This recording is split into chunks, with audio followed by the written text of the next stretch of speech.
دو چیزیں یہاں پر سمجھ میں آئی. ایک تو یہ کہ غلو حرام ہے، غلو منع ہے، اور دوسرے یہ کہ اس کے منع ہونے کی وجہ کیا ہے؟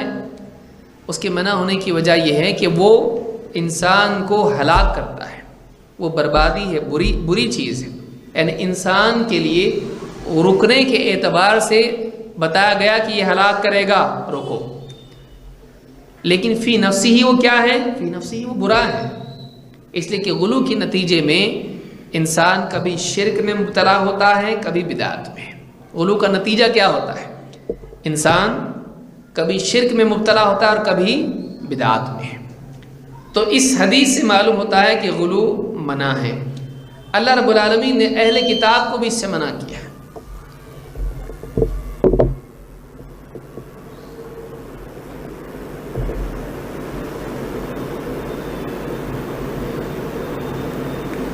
اللہ تعالیٰ نے اہل کتاب کو غلو سے منع کیا. اللہ نے فرمایا اے نبی کہیے یا اہل الکتاب، اے اہل کتاب، لا تغلو فی دینکم غیر الحق، اپنے دین میں ناحق غلو مت کرو. یعنی تمہارا غلو کرنا حق نہیں ہے، لہذا تم غلو مت کرو.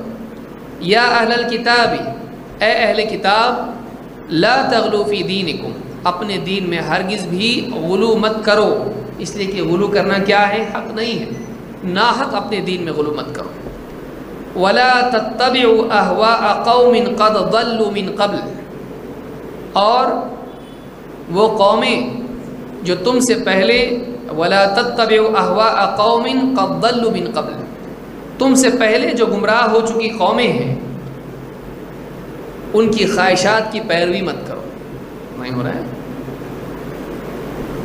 ولا تتبعوا اهواء قوم، اهواء خواہشات کو کہتے ہیں، خواہش پرستی کو کہتے ہیں. ہوا کے معنی عربی زبان میں خواہش کے ہوتے ہیں. عموماً وہ خواہش جو عقل کی سطح پر پیدا ہو. فلسفہ جس کو ہم کہتے ہیں، اپنا گھڑا ہوا فلسفہ ہے. اپنی عقل سے انسان کوئی نیا خیال ایجاد کر لیتا ہے، نیا اصول ایجاد کر لیتا ہے اور پھر اس پر اپنی زندگی کو ڈال دیتا ہے. تو تم سے پہلے جو قومیں گمراہ ہو چکی ہیں ان کی خواہشات، ان کے فلسفوں کی پیروی تم مت کرو. وَأَضَلُّوا كَثِيرًا، اور یہ وہ قومیں تھیں، یہ وہ لوگ تھے جنہوں نے بہت سوں کو گمراہ کر دیا. وَضَلُّوا عَنْ سَوَاءِ السَّبِيلِ، اور سیدھے راستے سے خود بھی بھٹک گئے ہیں. اس آیت میں، یہ سورہ المائدہ کی آیت نمبر 77 ہے، اس میں اللہ رب العالمین نے نبی کریم صلی اللہ علیہ وسلم کو اس بات کے اعلان کا حکم دیا کہ آپ اہل کتاب سے کہیں. معلوم ہوا کہ اس کا خطاب اہل کتاب سے ہے، اللہ کی کتاب کے حامل جن کے پاس وحی کا علم ہے. معلوم ہوا کہ وحی کا علم آنے کے بعد بھی انسان خواہشات میں مبتلا ہو سکتا ہے. کیوں؟ اپنی طرف سے حاشیوں کا اضافہ کرنا. اللہ کا دین ہے، ایک انسان اس کو ایز اٹ از، جیسا دین ہے ویسا لینے کی بجائے اپنی طرف سے اس میں رنگ بھرنا شروع کرتا ہے. مصیبت یہاں سے شروع ہوتی ہے.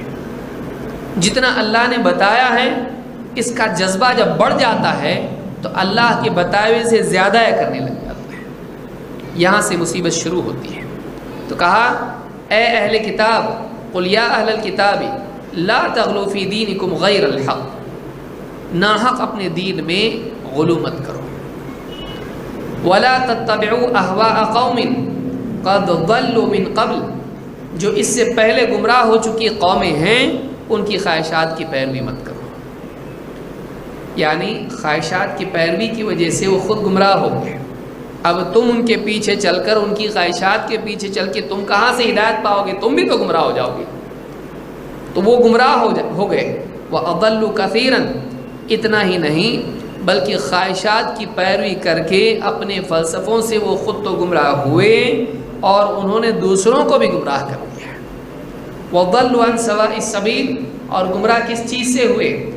گمراہ سیدھے راستے سے ہٹ کے دور ہو گئے، سیدھے راستے سے بھٹک گئے. وَضَلُّوا عَنْ سَوَاءِ السَّبِيلِ. اس آیت میں اللہ رب العالمین نے اہل کتاب کو گمراہی سے بچنے کے لیے غلو سے منع کیا ہے، اور غلو کے بارے میں آپ دیکھ چکے ہیں، حد پار کر جانے کا نام غلو ہے۔ اس آیت کے ضمن میں اہل کتاب کون ہیں؟ یہود اور نصارہ، جوز اینڈ کرسچنس۔ امام القرطبی اس آیت کی تفسیر میں کہتے ہیں قولہ تعالی قل یا اہل الکتاب لا تغلوا فی دینکم غیر الحق، اللہ تعالیٰ نے جو فرمایا اے اہل کتاب اپنے دین میں ناحق غلو مت کرو، کیا مطلب ہے؟ کہتے ہیں ای لا تفرطوا کما افرطت الیہود والنصارى فی عیسی، اے اہل کتاب دین میں غلو مت کرو، یعنی جیسے تم سے پہلے عیسائی اور یہودی گزرے ہیں، انہوں نے عیسیٰ علیہ السلام کے بارے میں جو غلو کیا اس غلو میں مبتلا مت ہو۔ کہتے ہیں غلو الیہود قولہم فی عیسیٰ لیس ولد رشدۃ، یہود کا عیسیٰ علیہ السلام کے بارے میں غلو یہ ہے کہ انہوں نے کہا کہ یہ جائز اولادی نہیں ہے، شادی کے رشتے سے اور نکاح کے نتیجے میں جو اولاد پیدا ہوتی ہے تو یہ جائز ہے، نکاح کے نتیجے میں اولاد کا پیدا ہونا بیوی شوہر کے لیے جائز ہے، لیکن بغیر نکاح کے اولاد پیدا ہونا یہ ماں اور باپ دونوں بھی کیا ہوتے ہیں؟ گناہ گار ہوتے ہیں، یہ زنا ہے، زنا کے ذریعے پیدا ہونے والی اولاد یہ ماں باپ کا گناہ ہے۔ عیسیٰ علیہ السلام کے بارے میں انہوں نے کیا کہا؟ یہ ٹھیک اولاد نہیں، نعوذ باللہ۔ کیوں؟ اس لیے کہ حضرت مریم علیہ السلام یہ ان کو اللہ رب العالمین نے بغیر شوہر کے اولاد دی ہے، یہ اللہ کی قدرت کا اظہار تھا اور ساری دنیا کے لیے قیامت تک کے لوگوں کے لیے نشانی تھی۔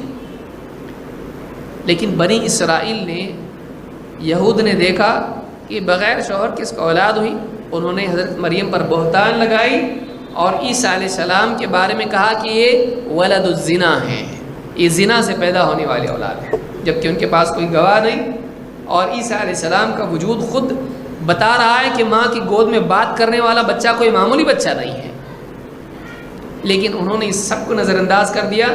عیسیٰ علیہ السلام کا انکار کرنے کے لیے ان کے اوپر تہمت لگائی کہ ولد الزنا ہے، تو ایک عام انسان سے بھی ان کو گرا دیا، ایک عام انسان سے بھی ان کو حقیر سمجھا کہ یہ تو ولد الزنا ہے، اس کی کیا بات ماننا ہے۔ تو یہ جو ہے عیسیٰ علیہ السلام کی تحقیر انہوں نے کی ہے۔ اور وغلو النصارى قولهم انه الہ، اور نصارہ کا غلو کیا ہے؟ انہوں نے بڑھایا تو اتنا بڑھا دیا کہ کہا معبود ہے، عیسیٰ علیہ السلام کیا ہے؟